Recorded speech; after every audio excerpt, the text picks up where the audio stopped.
show. No curses. Are you ready? Yeah. So curses. That's the third element that just adds so much to a game. Other than hit points, other than madness and insanity and corruption, your character Broggy, who started out as this blade singer bard, started to make this transition into a paladin and to try to find the light and this sort of thing. How did that come about, and what happened with Granny Goodwin in the cabin? Well, it started out, I think, the interesting thing is that the characters don't know what's going on. We know that something's up, but because the DM asks us to roll something, and then, oh, you have this happen. Why is that happening? Yeah. But turns out that my character Broggy was cursed with Curse of Lost Sentiments, is what it's called. And basically what it means is that the curses have progressions. So it's a level 1, level 2, level 3, and 4. And 4. And when you go level 4, you go... You actually turn into something. They got to run into the actual thing that he could end up turning into. This thing here, which is one of my favorite pieces of art from the Grim Hollow, the Dream Whisperer. So this Granny Goodwin is she's like a dream hag, and she'd already been doing this to other people in the village. Somehow you got caught up in it. You got to experience running into a dream whisperer that's taking your memories, giving you Alzheimer's, making you forgetful. Yeah. Basically, it's Alzheimer's. Yeah, and so you're trying to find a way to cure this. Yeah. And you've gone into the paladin to maybe the holy light could fix it. And you want to get vengeance on the vampires as well. Yeah.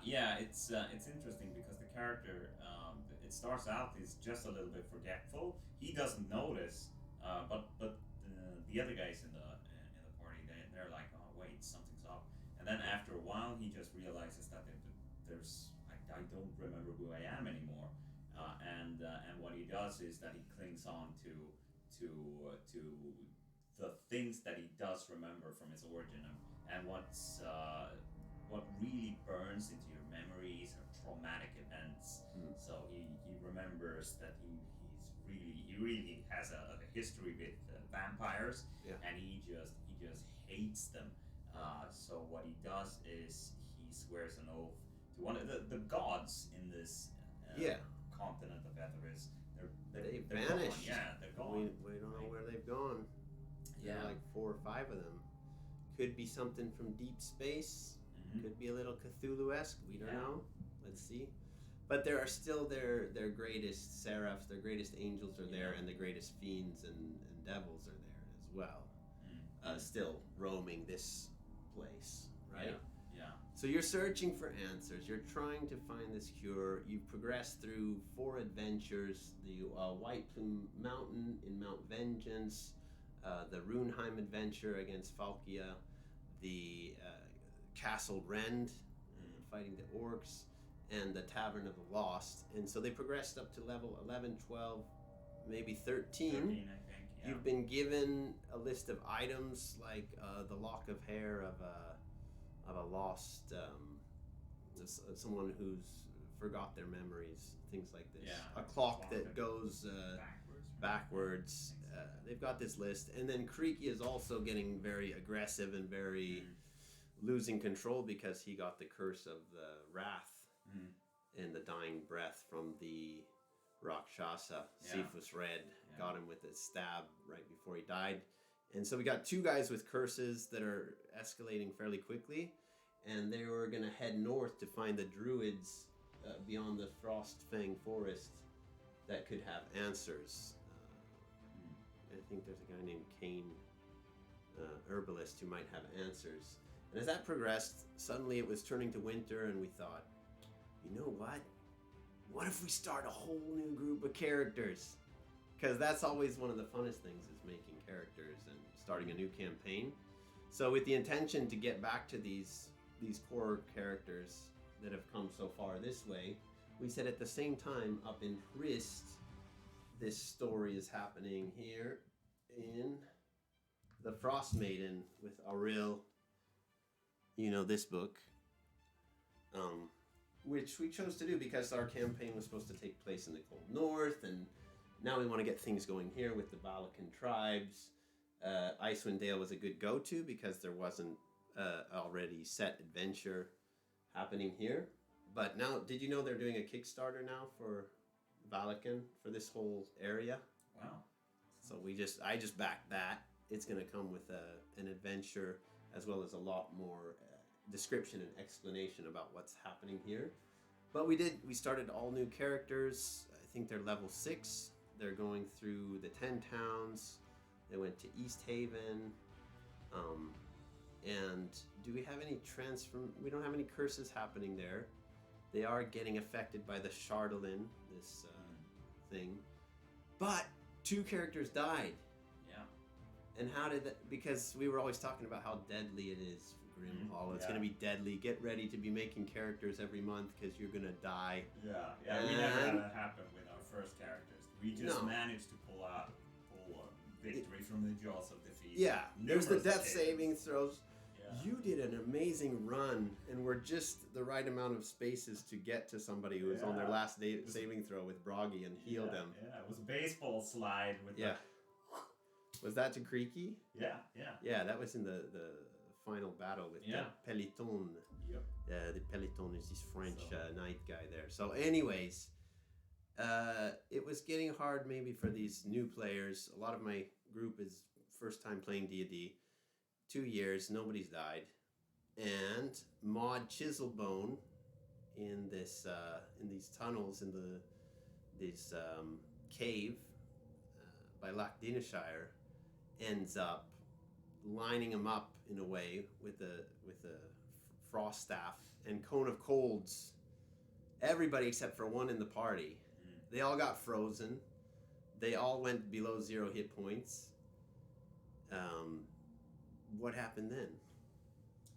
Well, first of all, one of our characters survives and magically just brings the fight around and kills Maud in the end. But now he's distraught because all of his friends are gone.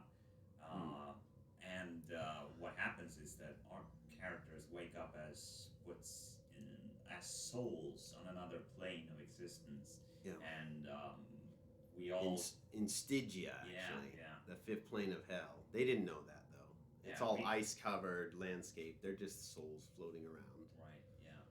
Yeah. So we get this sensation that we need to head in a specific direction, and we all start heading towards a mountain to try to avoid things. Yeah. There are things in Stygia that you don't want to encounter. So we just we all took off, and we met this Levistus man. in the frozen throne, in the chains behind this glacier, and he offered you guys some amulets as a way out.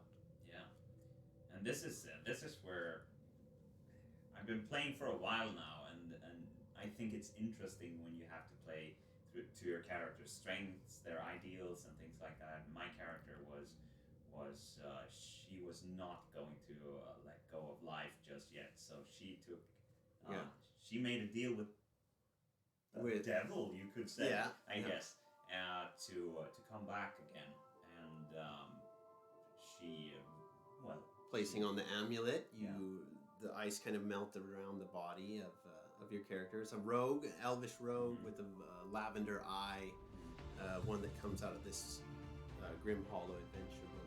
Yeah, it's the Misfortune Bringers. Misfortune Interesting class to play. Yeah. So your Misfortune Bringer elf, who now has entered the first transformation of the Fiend. Yeah, that's Which is going to be interesting. going to be cool. And we're also using the Artificer class. That guy who survived being outside of the Cone of Cold is the Artificer who's making like these Frankenstein mutts. Yeah. He had one named Meatloaf that got crushed by the skeleton frost giant, and now he has a new one that's even bigger called Chunky Beef. Yeah. You'll get to see these. He's made 3D prints of them. All right. Yes. Yeah. We So we're in Stygia. Stygia, 5th plane of hell. And these characters, they ran into some fisherman who was there with his buddies as well. This big Leviathan creature is flying through the air. something to the tune of this serpent snake from. I was inspired by Raised by Wolves. Mm. You guys are going to see the picture, but very cool image. This thing's swallowing up souls. So this fisherman runs in with them. It's somebody who's just joined our campaign, and he takes one of the amulets as well. But since he's already been dead, for like a week, 2 weeks, when he comes back, he's in the stage of the Spectre transformation, combined with the Echo Knight, which comes from the Matt Mercer campaign from Critical Role, the Echo Knight expansion. So that's super cool. That's another transformation we're looking forward to seeing how that progresses. But there's a total of 5 characters who are offered these amulets. We have Shesha the Rogue. We have the Fisherman, Olaf the Echo Knight. We have Grant. He's this Ogresh, which is like this big fella. Comes from this book here. He's a fighter. He doesn't have a problem with taking the amulets. But then we have 2 others. One is this happy little cleric named Chip the Halfling, and the other one was Letha, a dreamer. Yeah, Letha the Dreamer, who is a magic user, and they turned down the amulets. So like these fiend ice bug badass creatures with spears. What happened to who died first? Letha died first. Yeah. Just by getting, he was about to run over the ice bridge. He got like pierced through the chest and then had his head lopped off, tumbled off the edge into the abyss. That guy's gone. And then Chip followed up by saying, "Never, you'll never get me alive," and ran off and pierced by these giant like thrycreen ice bug fiends that are there. So I'm telling you, it's a difficult world to live in. It's a difficult world to survive in. Having death not mean just make a new character, but having the afterlife. There's an Elysium kind of heaven place with angels, and then you have the 9 hells that are from this Dungeons and Dragons. The insanity, all of these things combine really well together. The curses. So we're just going to continue playing. We'll give you updates every now and then on how the campaign is going. We're excited about the continuation of playing 5e. Not looking to change that anytime soon. Valaka is coming out, so plenty of things from Ghostfire Gaming that we can continue living in this world of Etheris viably for the rest of our lives. Sure, yeah. I mean, what's that? Like 4 adventures in 2 years? Yeah. Yeah, we could drag this on for a long time. Yeah. And what happens when they meet, these 2?